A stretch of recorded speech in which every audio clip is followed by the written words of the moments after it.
Hey guys, Corey here, the art archaeologist. So today we're going to be putting together this little journal real quick and easy. And this is a fun way for you to use your eco dies, which I'm going to go over the ones that I have. And this whole little journal here is courtesy of a lady named Pam, and her channel is the Paper Outpost. If you're not already familiar with her channel, she doesn't know I'm promoting her, but I saw this video of how to make these by her and I loved it and wanted to make a bunch, so that's where that came from, and I love to share with you guys all that good stuff. So I've perfected how to sew it together, and these are the ones that I was doing to try to kind of figure that out. And this page here is from my junk journal collage set, and all of these kits are in my Etsy shop and they're all linked below. This is from Hibiscus Fields too. Such fun eco dies in these little journals. And then this is from my watercolor series. I've got 8 marbled watercolor sheets in a kit in my shop, and this is one of those. And then this one is from my Denim Hibiscus kit, and of course again all these are linked below. So let's go ahead and get started. This fabric, all my fabric I get at Joann's, and it I haven't been able to find this particular print. Oh, that hair is giving me grief. I haven't been able to find this in a long time, months. So it's just the luck of the draw. You go and you see what they've got. These, I like to use the Quilter's cotton because they have the most amazing selection of prints and colors. And then these also I use fabric quarters. These two are both fabric quarters. Now what happened here is I did size my paper first because I made a group of journals a long time ago, and I made the covers really big, and I ended up having to coffee stain like 500 sheets of 12 by 12 scrapbook paper to put them together. It was just, whoa, a mess, because I didn't think about that ahead of time.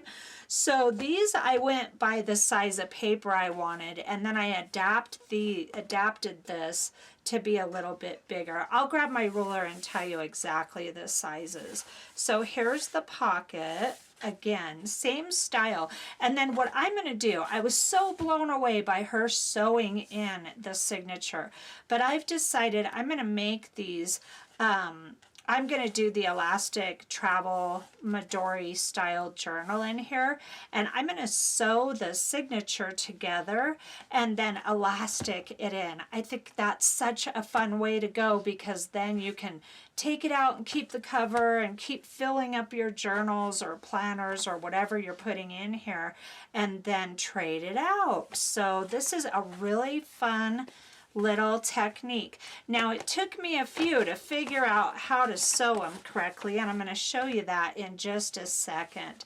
So I had too much stuff on my table and this ended up wonky, but I'm okay with that. I am totally okay with that. I've got this all dialed in now. My original idea, if you see here, I didn't do the paper down here to the very edge. I was gonna roll over the fabric and sew it, but I decided to do it this way instead and to let it all just fray over time. And so make sure, lesson learned, that if you do these, that you go ahead and cut your inner paper or fabric, whatever you're using, all the way to the edge, so that no matter what you decide to do, it's there and you don't have to worry about it. Okay, so here's that. Let me grab my ruler and let's cut these up. Okay, so this page sheet here is 5.5 halfway, so we've got 11 by 8 inches. I've got 5.5 here, and that's just half the page, so of course that's 11. And then you've got 8 inches top. Now this is quite unique because the way I do this, the only part that, this is where I based it off of, the very center And then this folding flap here, it'll be easier to go like that. That gives me 6 inches, so 5.5 gives me plenty of play there.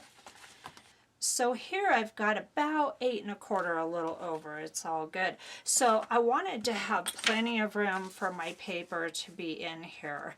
And then these are all going to be scrapbook and eco dies, and I'm going to show you later when they're all done. So those are the sizes of these. Now here's what I did. This one here got much shorter. I don't know. I was not paying attention and I cut it short, and so I'm just gonna decided to make a journal out of it anyway, but I'm gonna have to cut special paper for this one. The price I pay for not paying attention.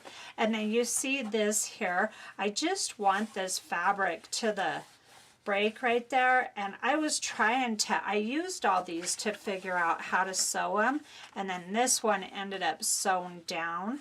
And that's not how I'm doing it. So I'm going to show you the best way. This is how I'm doing it here. I'm going to show you how to do this. It did take me a few tries just to get it right. You know, I like to troubleshoot a few different ways. So now these file folders, I have a bunch of these from Office Max. And this is, again, Pam's deal here. So I like to turn mine inside out, and I just come right up, and you can do one or both. I do both to save time, and just give this a whack all the way up.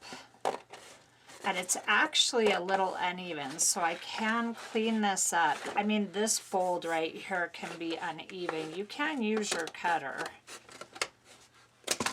Now, I have no use for these that I can think of, so I'm putting mine, as well as Pam, I'm putting mine in my recycle. Let me get this out of the way. I'm going to show you how to sew this on as well with that sample. I got a lot on my table here.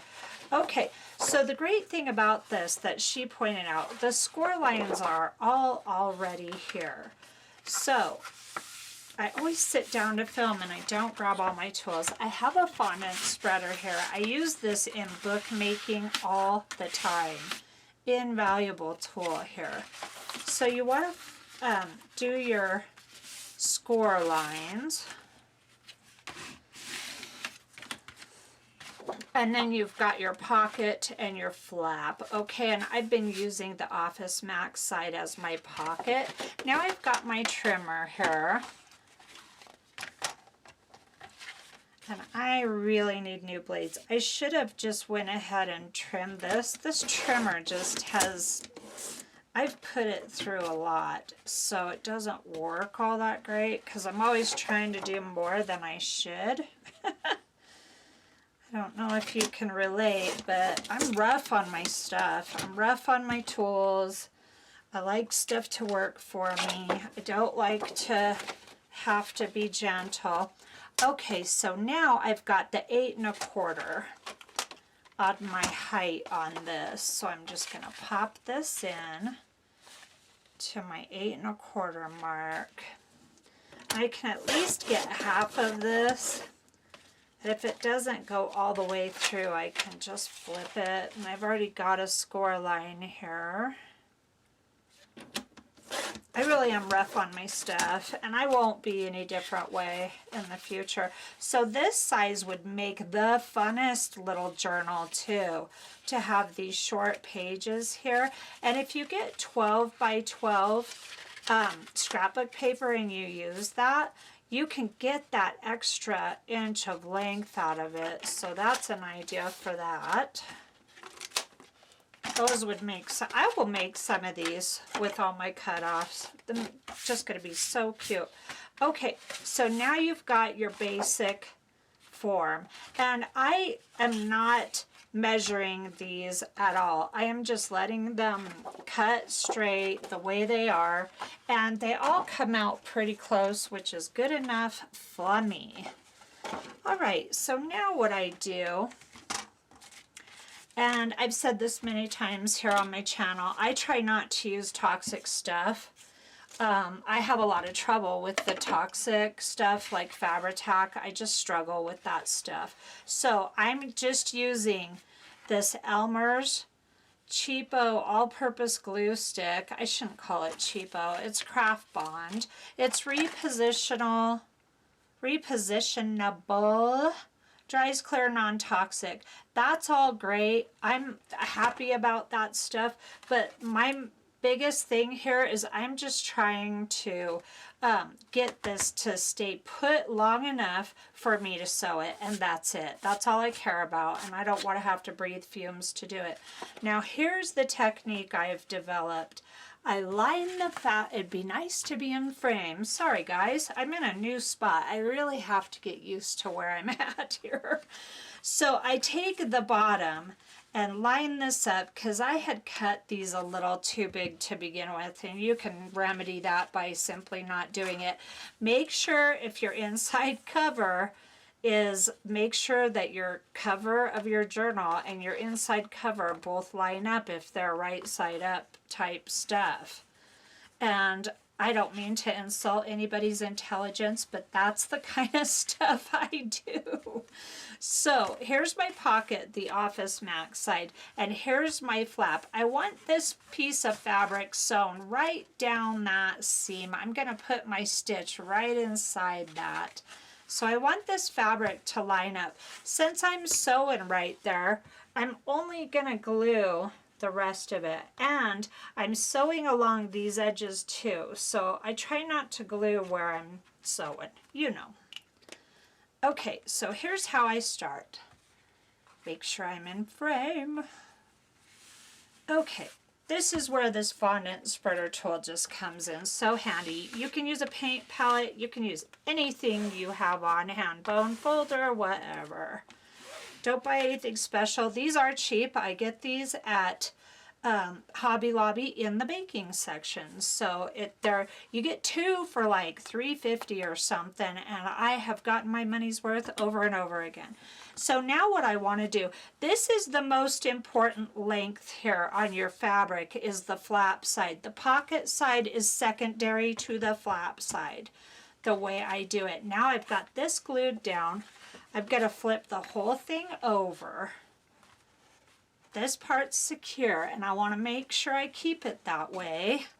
And then I'm just simply going to do the same thing.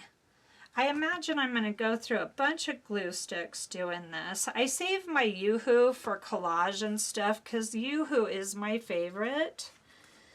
And so I like to use the less expensive glue sticks for stuff like this. Now I'm also going to be, I'm not going to be stitching this. I'm going to do these elastics. So you can go right over that seam with some glue if you want.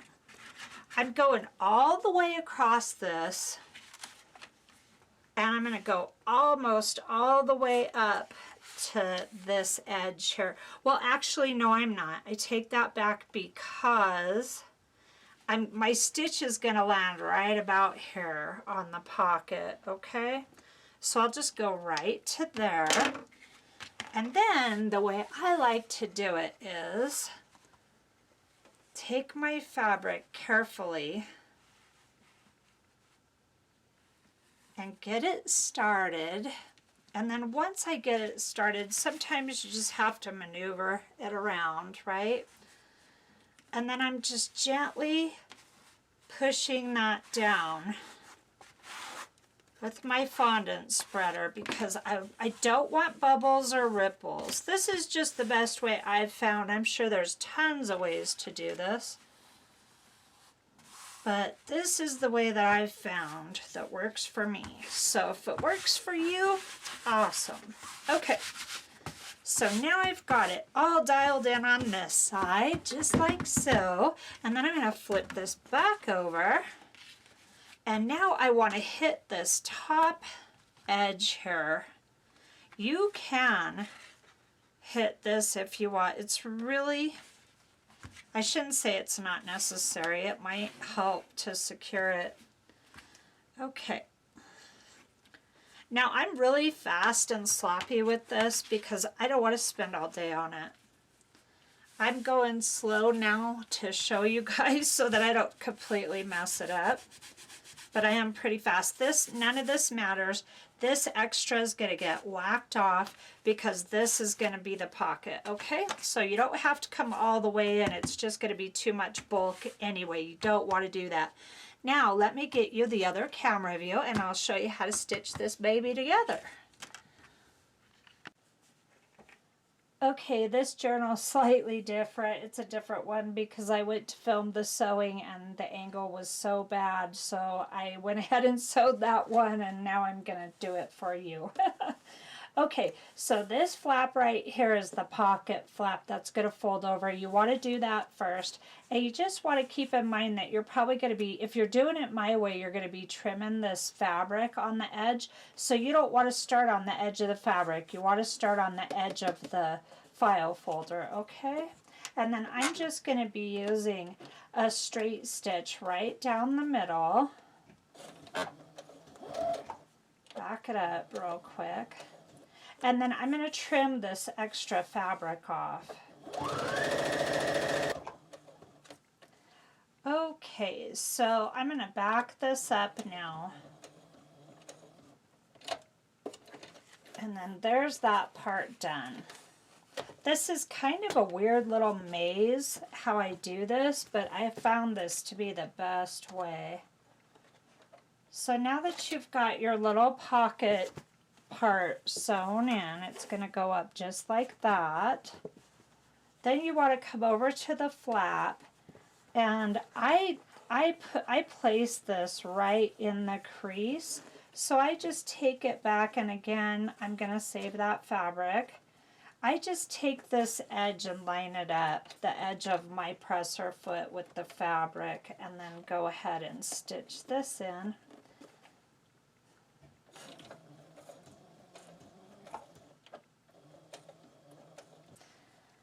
Okay, so now that I've got the flap done, I'm just flipping it, and now I'm going to go all the way down right until I get to that pocket. Also, quick note, I don't use any kind of stretchy fabric because I don't want to hassle with it. You probably could if you had a stretchy fabric that you really liked, but I stick with cottons. So this is actually an upholstery fabric, and I got it at Joann's like the rest of it, and I haven't been able to find this either. So they do change their fabrics, which can be frustrating. Okay, let's go down to the pocket. Also, I just go about 1/8 of an inch in from the edge of the paper. Okay, then once you get close to your pocket, you just simply want to fold it up and go ahead and stitch over it.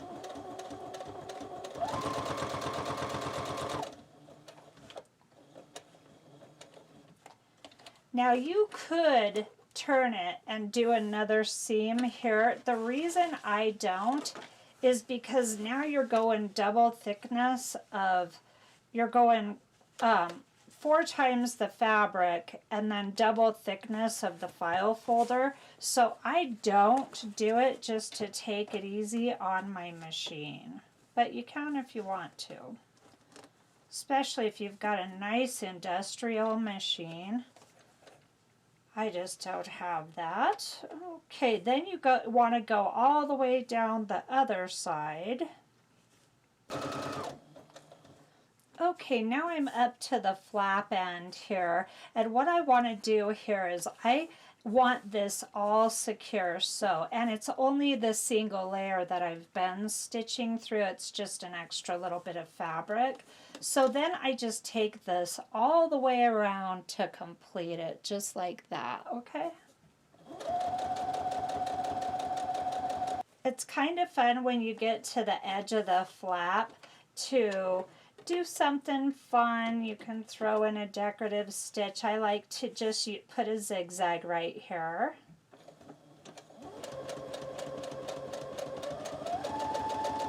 Now I'm gonna, you could zigzag down and do different. Let's do it. Why not? Let's just do it. So it'll be off from the rest of the pattern, but I like that kind of stuff.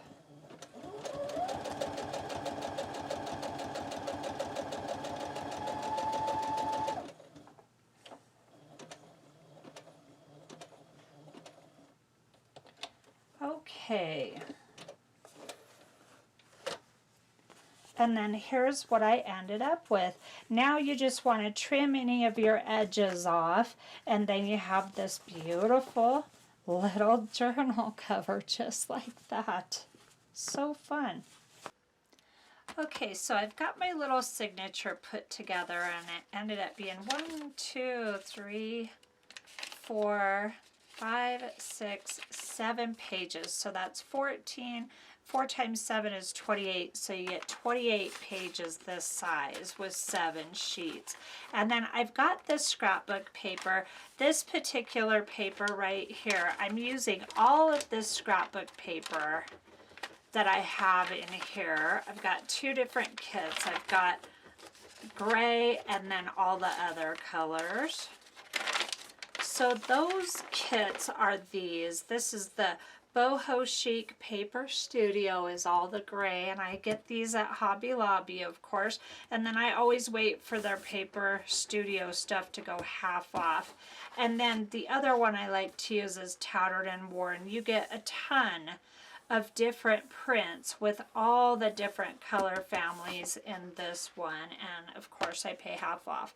So here's these now. Some of these are plain, just plain. This is a naked journal. These are all, I'm going to start off making them naked. I may do some embellishing to these in the near future. If I do, I'll put it in this video, but for now they're just going to be naked. Then I've got some coffee stained pages in here. I've got a couple of eco dies in here. Just a quick, fun little book. You can put planner pages, whatever you want in these. And then that's it for that. Now, the way I'm going to do it that's different. Oh, real quick, I wanted to go over this. So I love to use these clear plastic bags, and I get these online on eBay. I'm an eBay shopper, so I don't have an affiliate thing set up yet, but I'm working on that.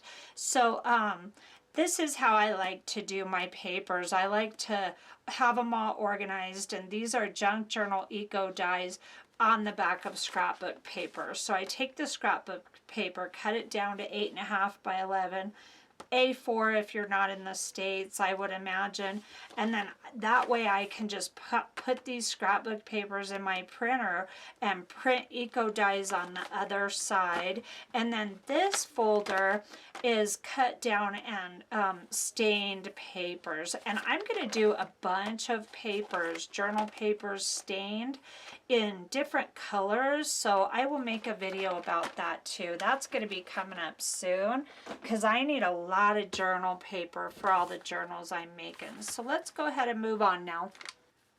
Okay, I thought that was just so fun to watch Pam sew her signature right down. It was so fast. She is so fast at paper crafting. I'm a bit slower, but I love this technique. So I've got navy blue thread in my sewing machine, and I'm just going to roll with it, and I'm going right down the seam of my signature, and I'm gonna just use a straight stitch here, and I'm doing this view just because the other one kind of traps me, so I hope you don't mind.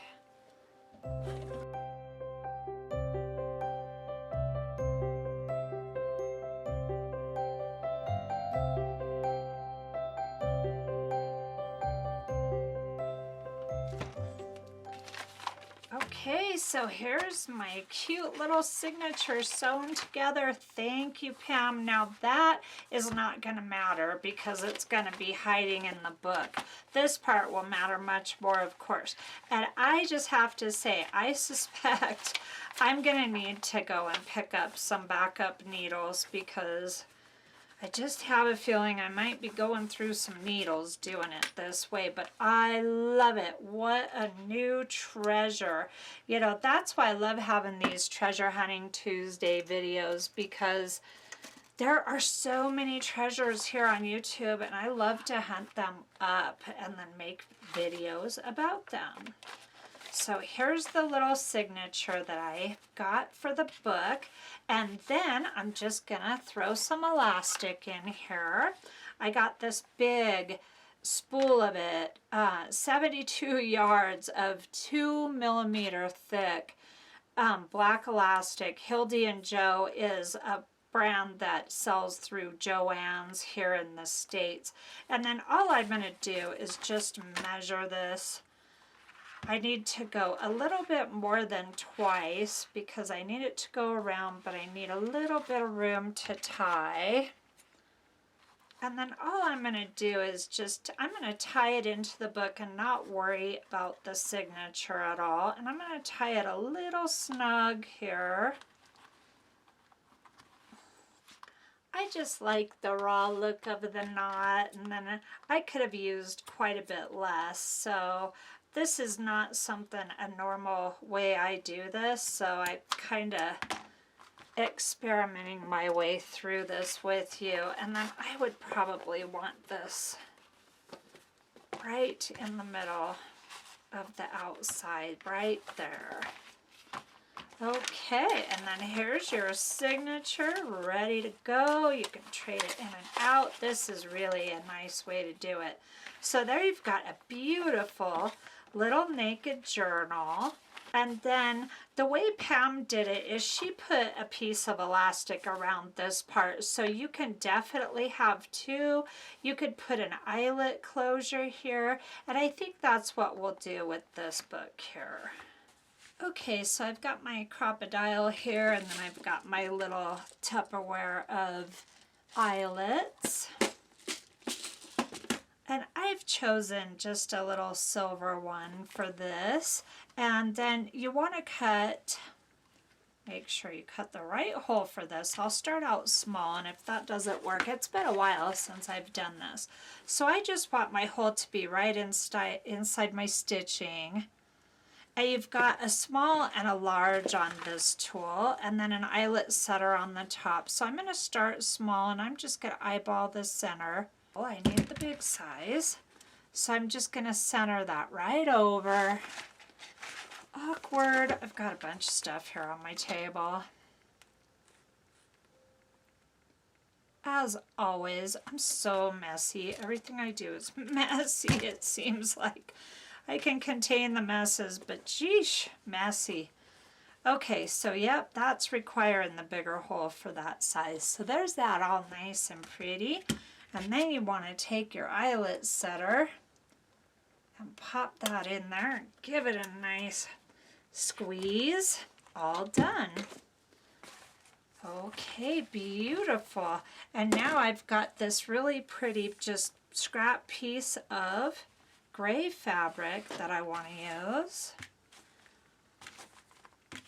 And just to keep everything contained, I'm going to center it, pull it centered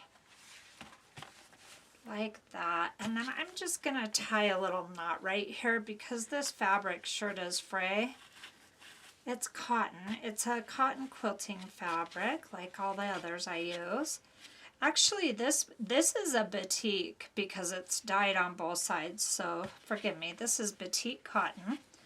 And then I just want that little knot there to keep the frays under control. That way it'll give you a chance to grab hold. And of course, you don't have to do that if you don't want to. And then just wrap it around. Give it a tuck. And there is your cute, naked little Midori style travel journal. So here this is just undecorated and bare, and you can come up with a lot of really beautiful journals pretty darn quick doing it this way. And then of course if you want to do extra, you can ink these up and spatter paint on them. And then I measured these to leave room on the inside for little tabs. There's plenty of space here to put little tabs on your pages if you want to do that. And then here of course is your cute little pocket, and you can add all kinds of stuff to this at this point. Let's go ahead and just do a quick little flip here.